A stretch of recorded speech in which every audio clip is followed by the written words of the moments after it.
Welcome to this session on preserving purpose in the chaos. Can I just check if you can hear me? Just put a raise of the hand uh, or drop a yes in the chat box. So just so I know that you can hear me.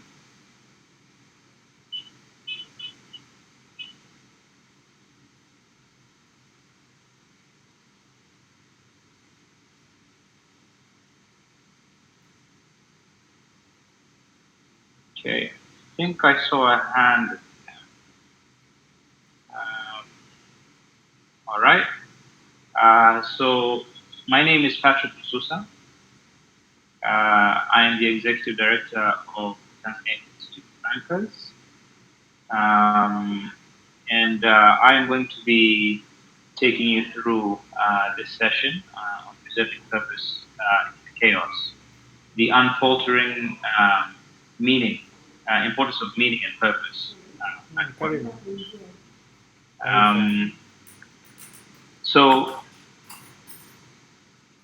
during this session, the approach that I would like to take is a more discursive one. We have about 40 minutes together. I would like us to look at defining purpose um, and also looking at your purpose, as in my purpose, your purpose, the purpose of the individual, and then looking at the company's purpose. And then taking a step back and looking at what chaos actually means. When we say the purpose in the chaos, what is chaos in our context of the future of work, where we're looking at the future of work in a technology-driven world, already signifying that change is in progress, and that we need to adapt to that change to make sure that we're thriving in a future of work which is led by technology. So there are some elements, examples that I will give, which are related to technology, some which are not. Just to give the whole context of chaos and how one redefines the purpose of a company, of an organization, vis-a-vis their own personal purpose. And then lastly, we're going to look at, steps one can take in preserving purpose. Uh, so, um, purpose by the Oxford English Dictionary definition suggests a verb or a word that signifies motion. It is the reason for which something is done or created, or to which something, or for which something exists. The purpose of the meeting is to do a certain task, is to get a certain job done. A person's sense of resolve or determination. So it has a sense of energy in it. It is what drives us to do what we do every day, what drives us to get to work, what drives us to keep stay in the offices that we hold in our particular roles. And if you look at the verb definition of the form of verbal definition of purpose, it says it has to have as one's intention or objective. So purpose, by definition, is motion. It is intention. It is almost the reason why I do this. Now, many have struggled to define that purpose for themselves. Companies, organizations have struggled to define their purpose. You find that there's even training programs for how to craft one's mission and vision. How do you put together a mission and vision for an organization in terms of what you want your organization to achieve? Bring it down to the individual level. Many of us, if you ask us the question directly, what is your purpose? We struggle. I mean, recently, with much more personal awareness campaigns and books and literature out there and talks, people are becoming more and more empowered to do an introspective analysis of themselves and look at what role they play in the communities around them and in the world. And as such, formulating their own views as to what their purpose might be in this world. Some call it a process of discovering oneself, and one's purpose. Some might look at it as receiving a purpose from someone greater or from the community that surrounds us.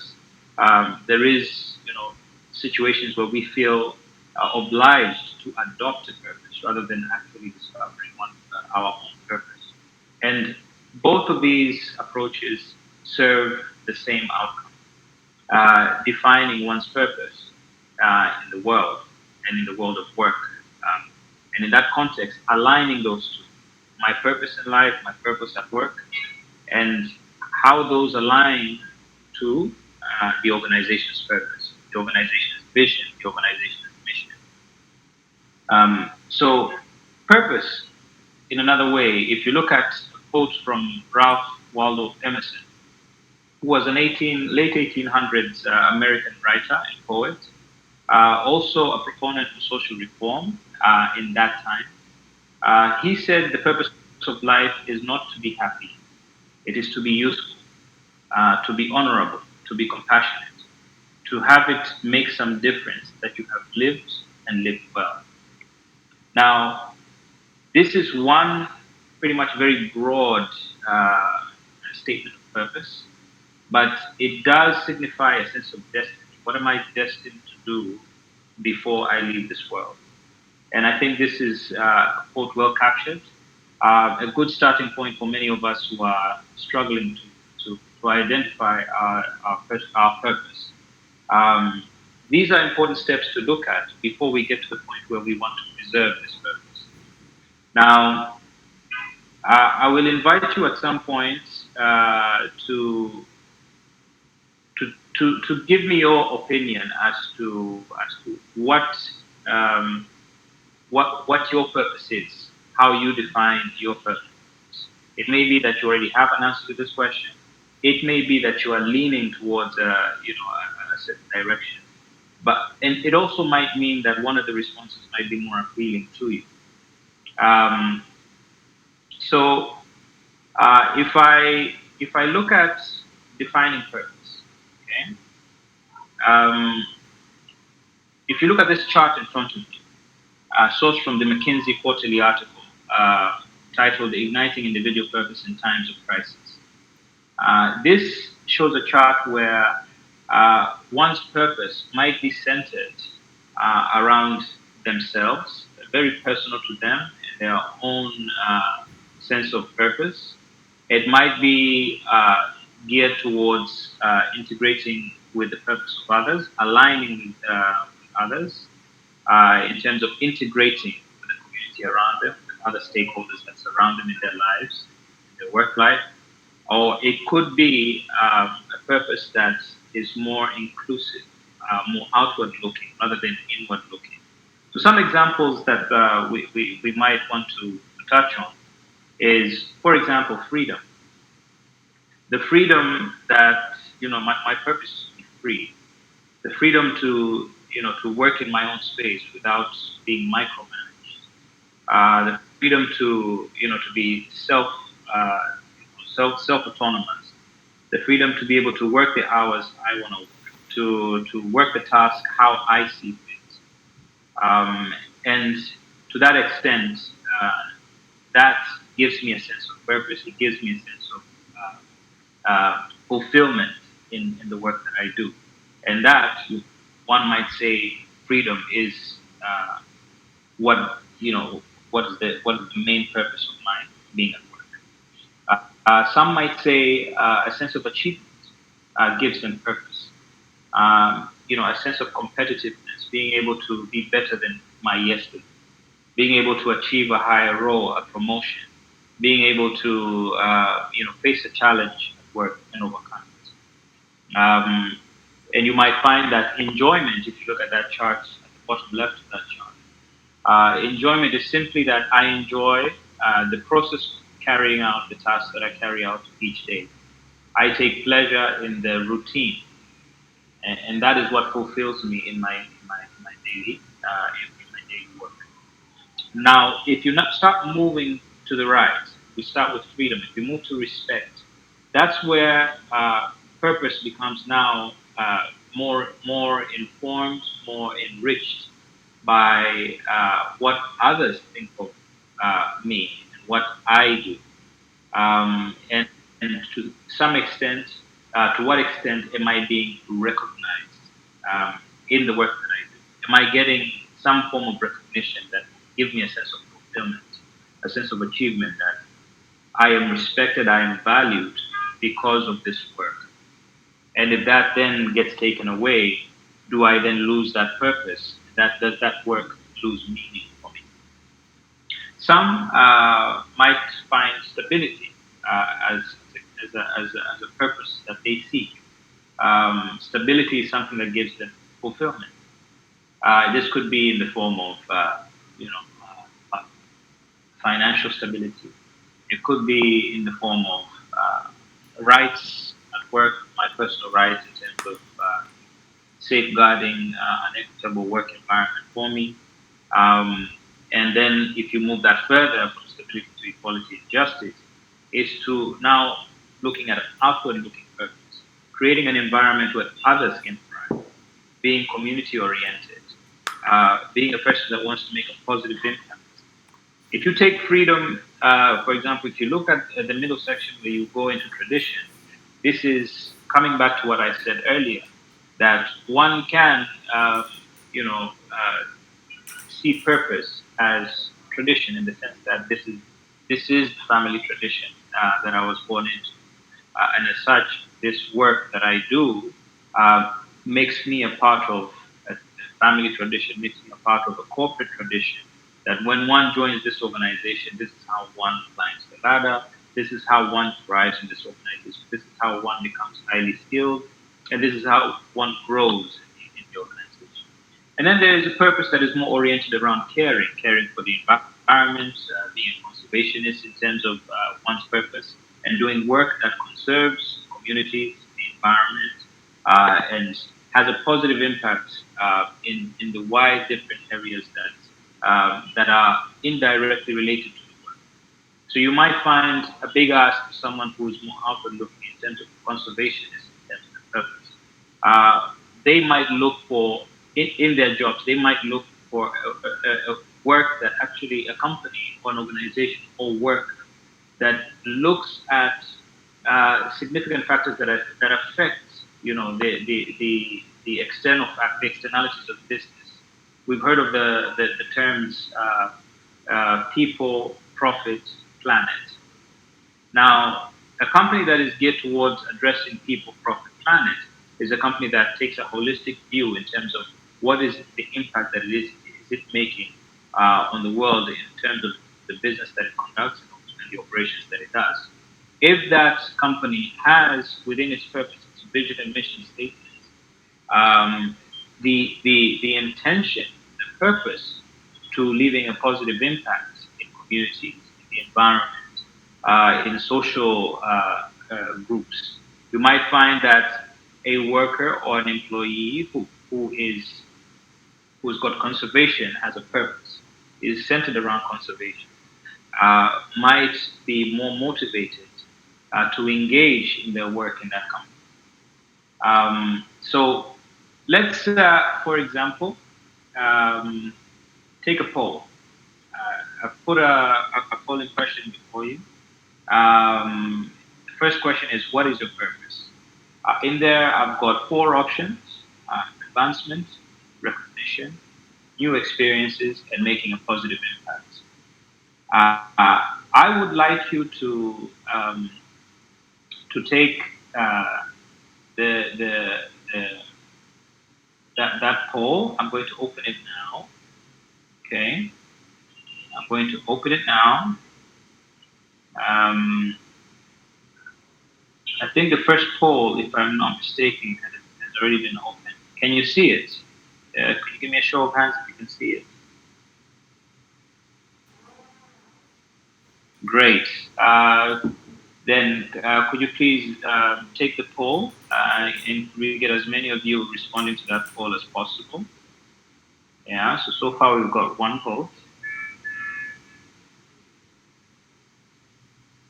Great. We've got two votes, three votes. Great. Great. What is your purpose? What is it that drives you to keep coming to work, to keep logging into that Zoom session? What is it that keeps you logging into that workflow management system? What drives you to go look for clients and set up appointments? Is it career advancement? Is it respect, recognition? Is it that you're in it for the adventure, the new experiences? Or is it that you want to make a positive impact to the environment around you, to your peers, to people, to the planet, perhaps? So far, we're doing great. We've got 7 votes. If we can get at least 10 votes, it will give us a good idea of as to what are the different views within the audience. So far, making a positive impact seems to be in the lead. We still have 7 votes. Maybe we could have a few more. 8 votes. That's great. Advancement is a very honest and very open and honest response. And I personally would like to support anyone who's voting for advancement. It's one of the basic instincts for why one seeks to climb up the ladder. So it'll be good to get some more views. I'm not seeing any votes on recognition. Perhaps recognition may not be may be also seen in advancement. There's only 11% in new experiences. So not a lot of well, new experiences might mean this person is adventurous. If I can say a little bit more about new experiences, startup founders tend to be very much centered around new experiences, adventures, because that's what a startup, an innovative startup might give you. A chance to meet people, professionals around the world, a chance to travel.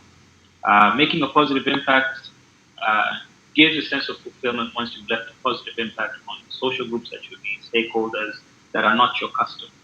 It could be employees, co-workers.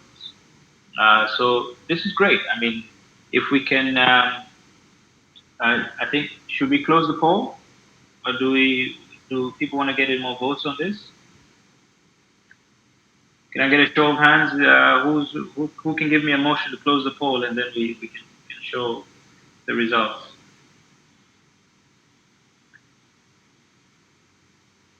Okay. Can I get one vote to close the poll? Oh, great. Thank you. Thank you very much. Um, yeah. I don't know if that will show. If the results will show. But yeah, let's show this. So here we are. Here we are. So what is your purpose? So 55% said making a positive impact. But the second most very most voted purpose was advancement. And essentially, advancement then brings that sense of achievement, that sense of overcoming a challenge, and that speaks truth to most of us professionals who are in work environment. Partly because we join the professional work for achievement, to climb the ladder and to broaden our experiences and to deepen our expertise, but also because organizations may also be playing a part in driving that behavior in us, in the sense that they reward good, efforts. They reward someone going the extra mile, and they also reward innovation and creativity at work. And these factors, the organization interacting in achieving its purpose, interacting with us to help inform how we shape our purpose at work. And as such, that's how you see how the world and our experiences inform how we make decisions as to what our purpose is. Um, so moving on, if you look at the company's purpose now, the company's purpose is embedded in its mission and vision, and is the reason for why the company exists. And one can actually argue that um, the purpose of a company is part of what dictates, not even just drives or contributes contributes to, but actually dictates what it values most. If a company is there to create relationships between people, you might find that what it values is communication. What it values is also relationship, respect. So you start seeing values coming through from what the company is there to do. What is the mission of that company? What does it want to achieve? And if you look at that map right there that is displayed, it shows how an organization functions.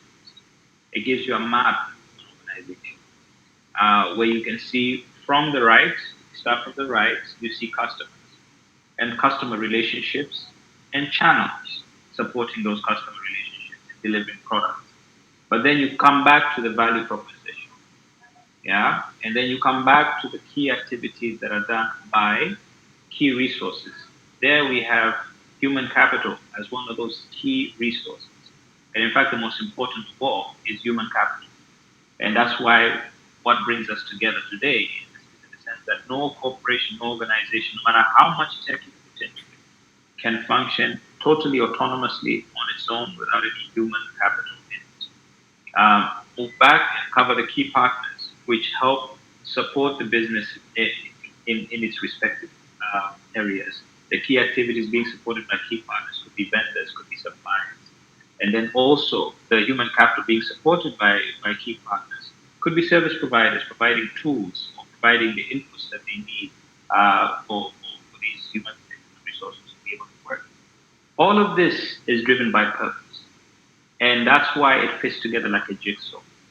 If one has a different purpose, then you end up with the diagram at the top right, where you see your values and your vision pointing one way, but the mission of the company pointing the other direction. This gives you an idea of a confused picture which doesn't achieve or go anywhere, which doesn't achieve anything. So an organization that doesn't fit together like a jigsaw is an organization that doesn't have a very well-oriented and coherent purpose.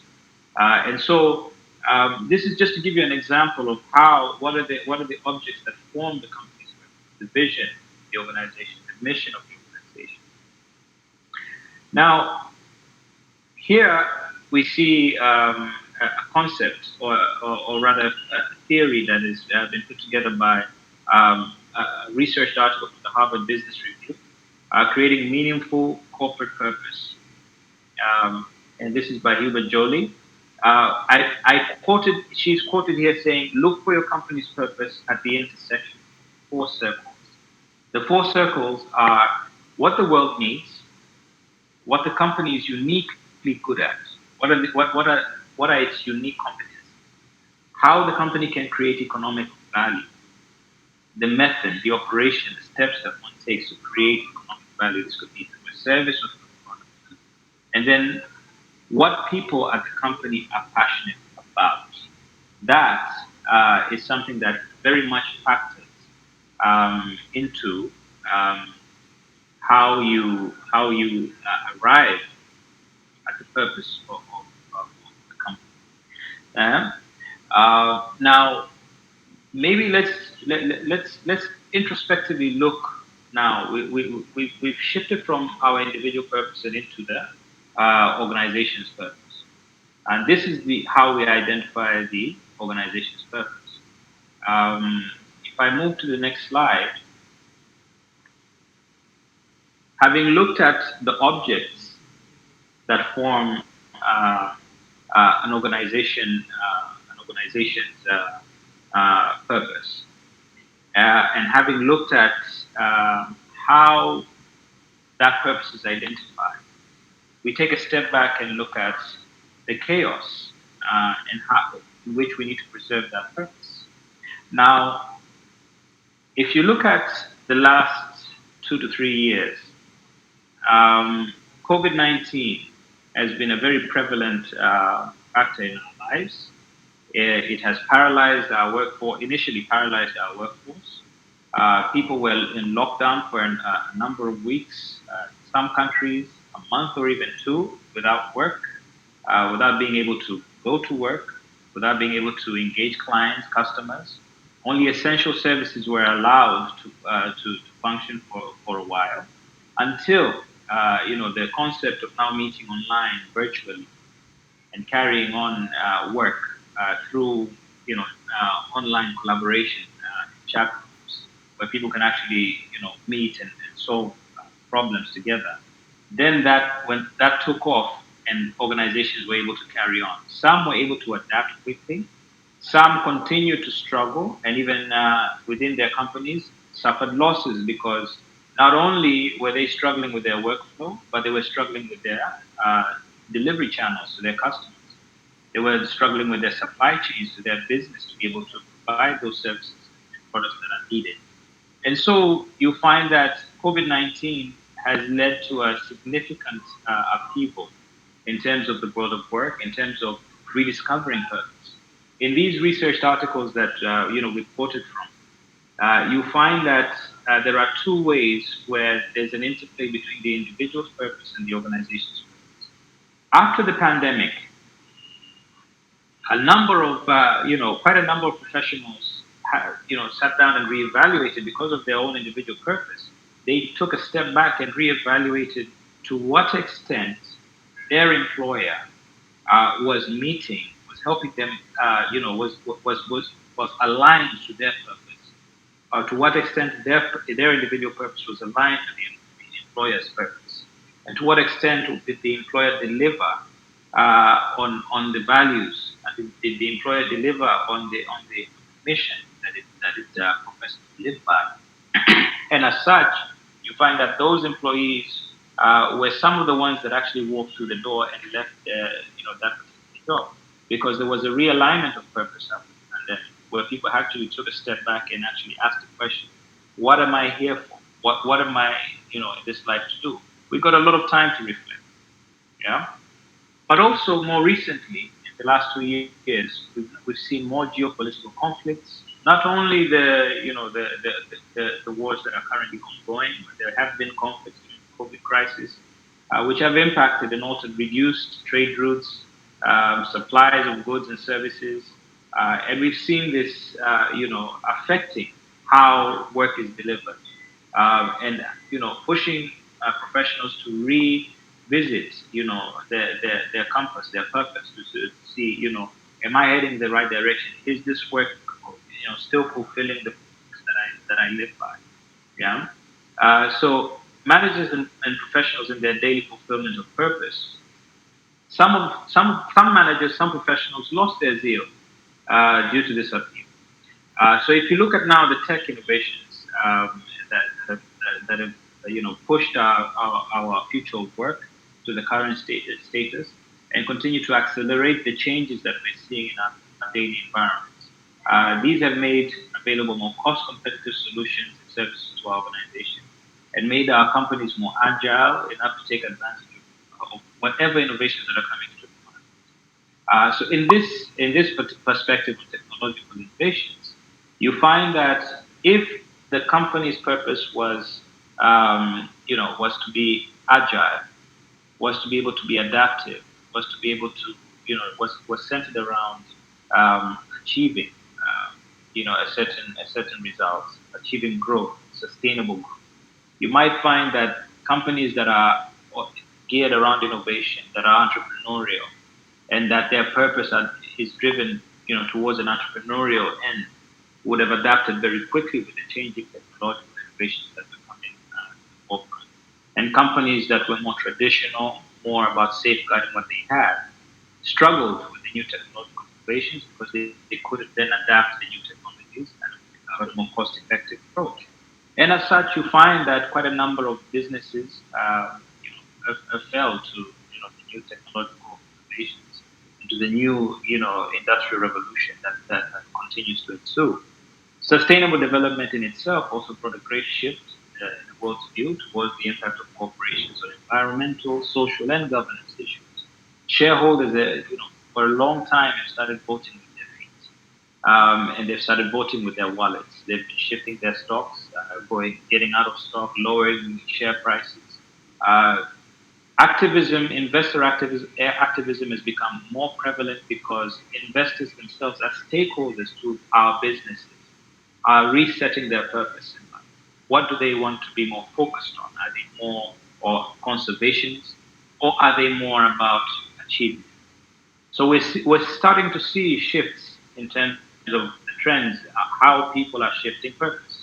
And this is becoming more and more common. It's reflecting in our stock market. It's reflecting in our companies and in the shareholders that are, the key anchor shareholders that are demanding more reports on environmental impact, are demanding more sustainability reporting.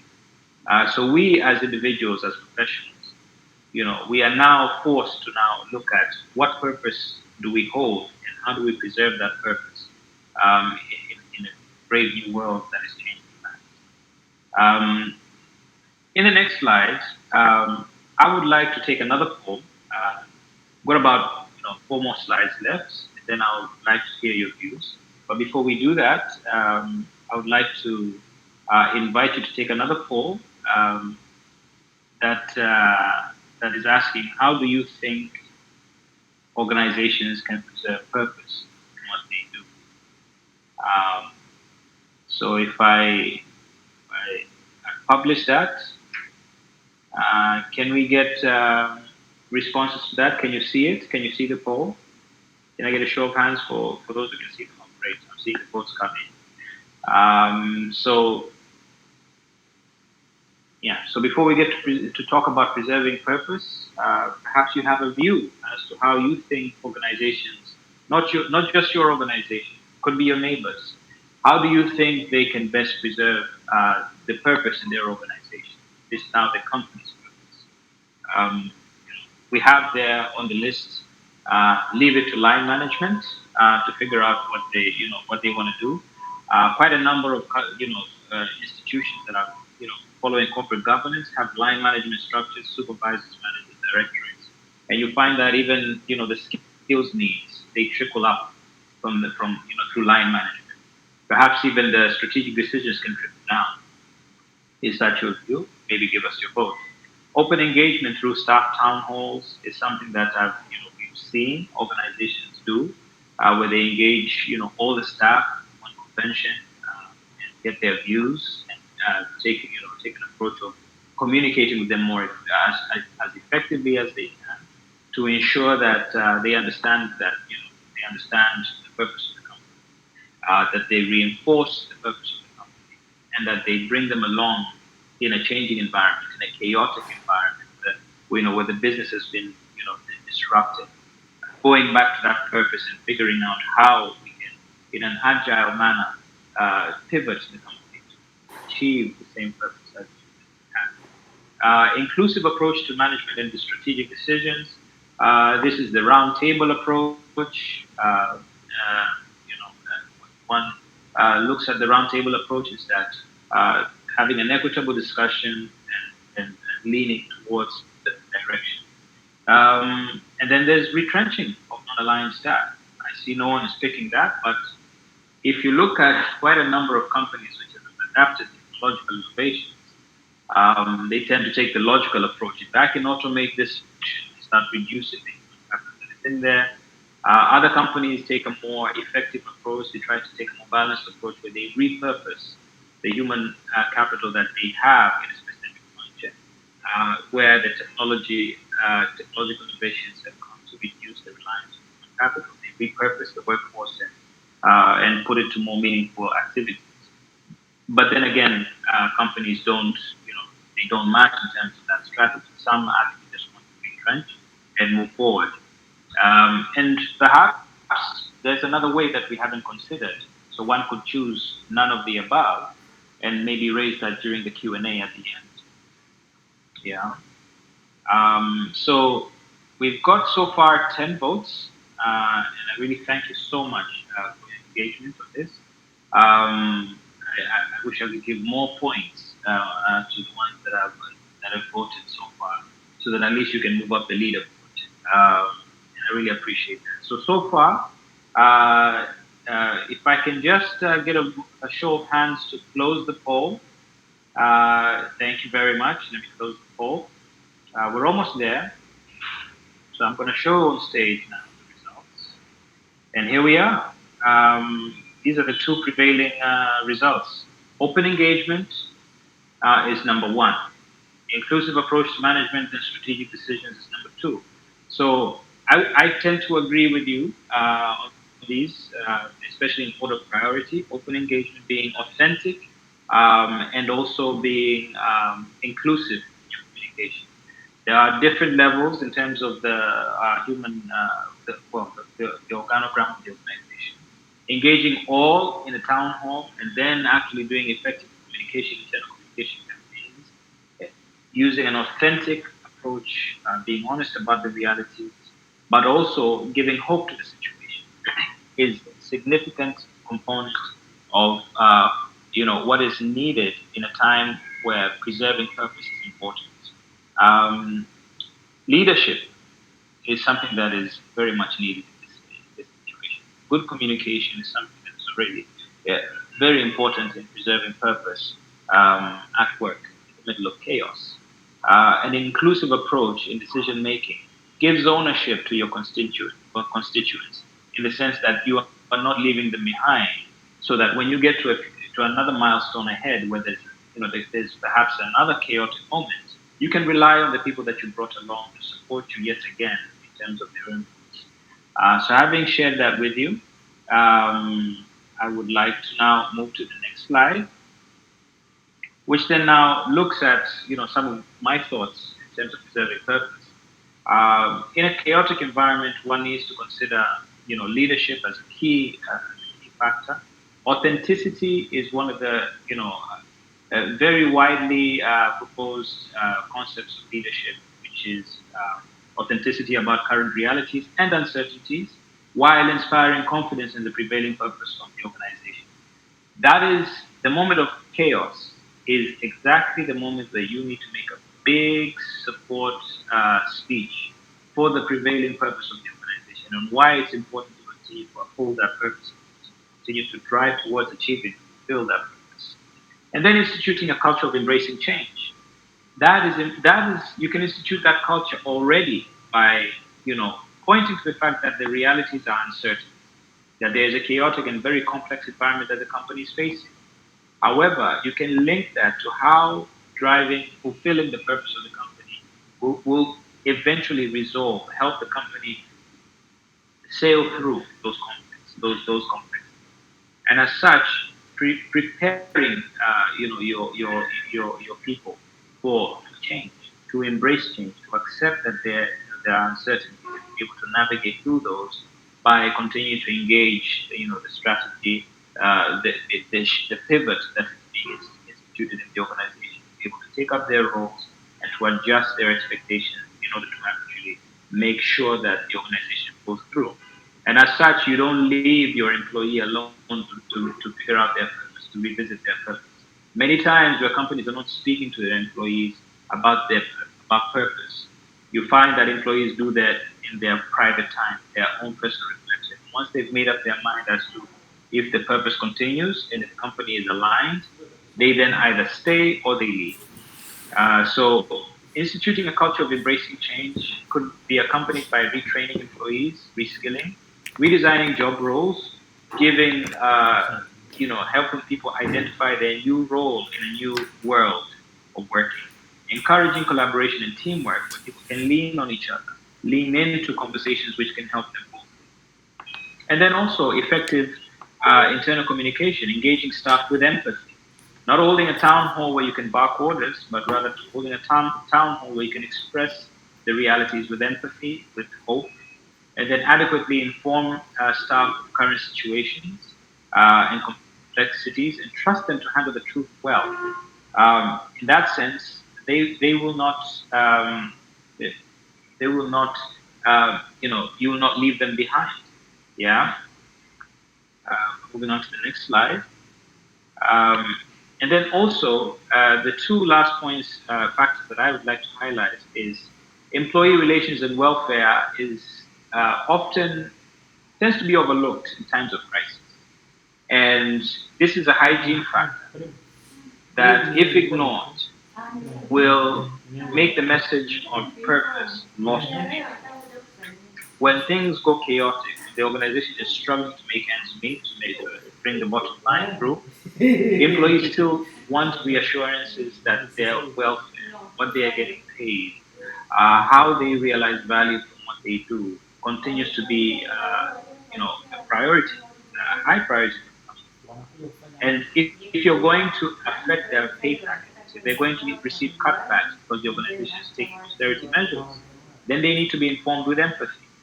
And employee relations need to be even much more engaging to ensure that your staff are moving along with you and they're taking the sacrifices with you so that when you pull through, they can actually say that we took ownership in turning the company around in this way and maintaining the purpose of it. And then also finally, customer relationship realignment. Being honest with your customers is just as important as being authentic with your staff. Yeah. Tell them how they can participate or help in terms of turning the company around to be able to weather the crisis.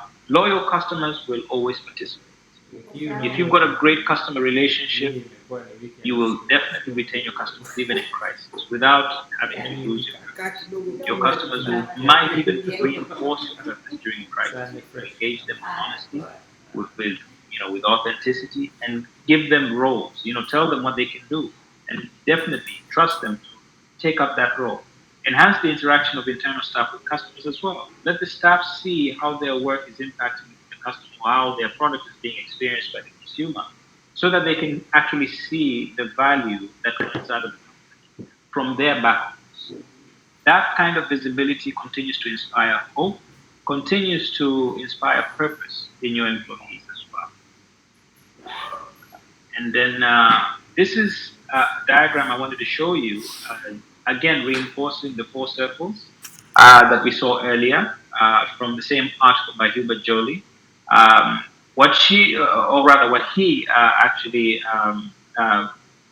proposes is that there is an interdependence, factor of interdependence between the various elements that form a company's purpose, that lead to the fulfillment of a company's purpose.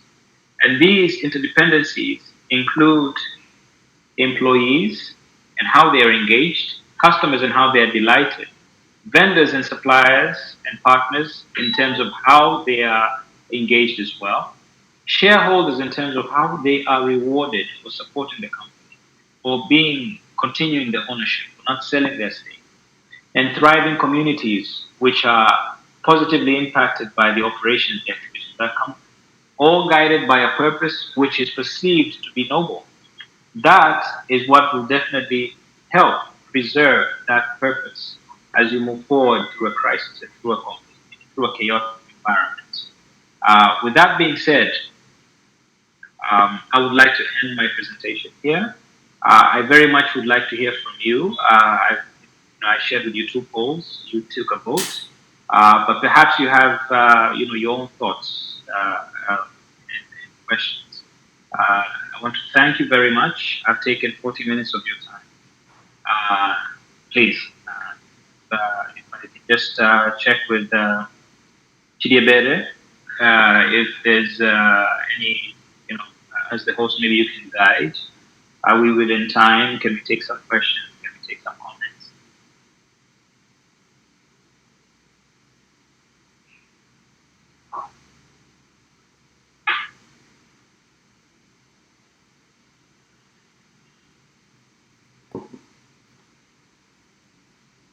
You're most welcome, Clara. You're most welcome. You don't get seats, Titus.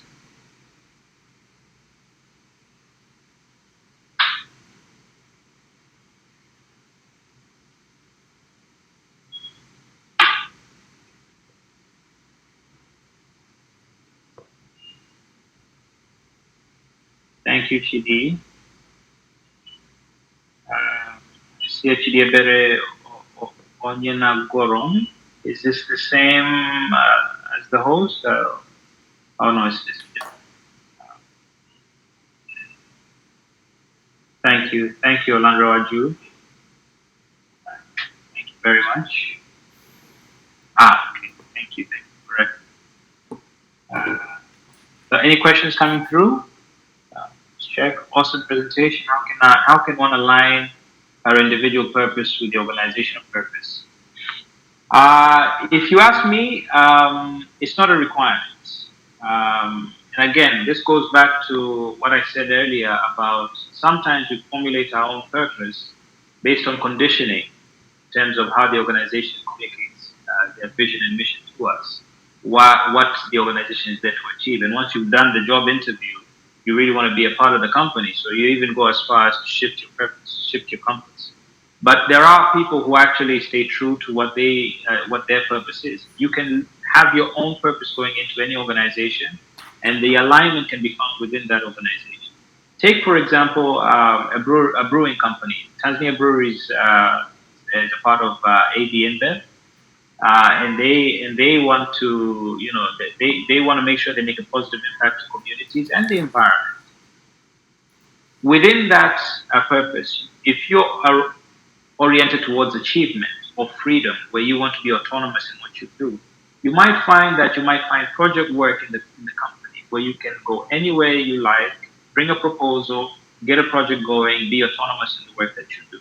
Similarly, if your purpose is achievement, you could work within the corporate ladder and climb up that same corporate ladder that is trying to achieve social good while fulfilling a corporate interest in providing beverage or profits.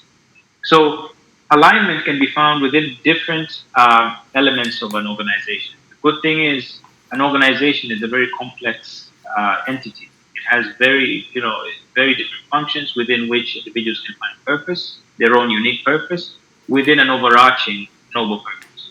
I don't know if I've answered your question.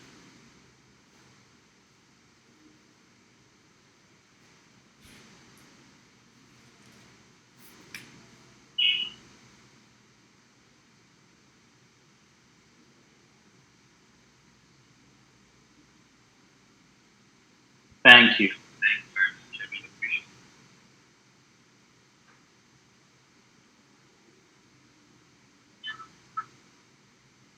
Are there any other questions, comments? You're most welcome, David.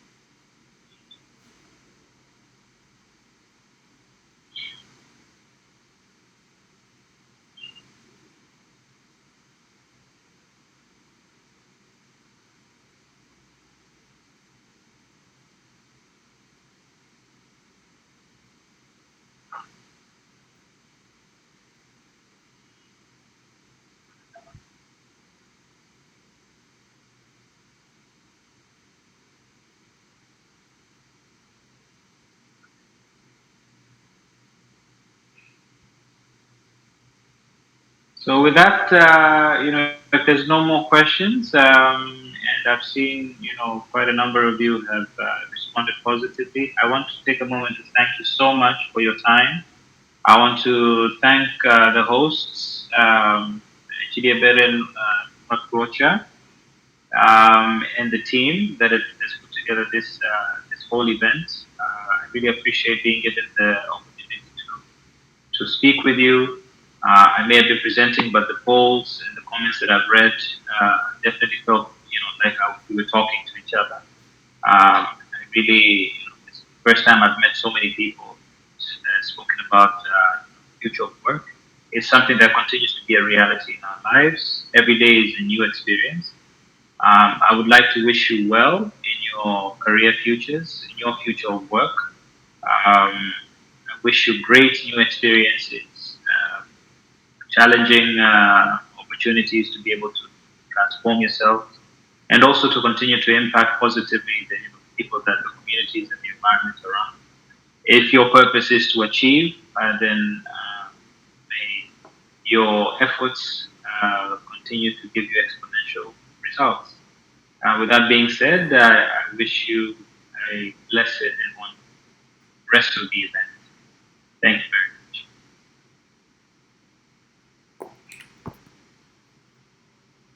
Thank you.